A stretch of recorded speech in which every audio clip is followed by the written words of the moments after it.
Dance.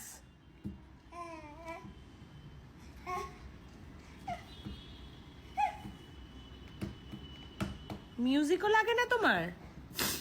হুম হুম।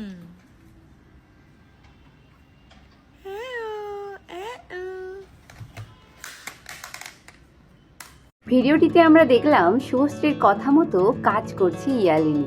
ইয়ালিনীকে dance করতে বলল শুভশ্রী এবং সে নিজে মুখে গান করতে করতে ডান্স করতে শুরু করলো, যেখান থেকে বোঝা যাচ্ছে যে তার মা এবং মেয়ের বন্ডিংটা কিন্তু খুব ভালো এবং এই ছোট্ট বয়স থেকে মায়ের কথা শুনে বাধ্য ইয়ালিনী।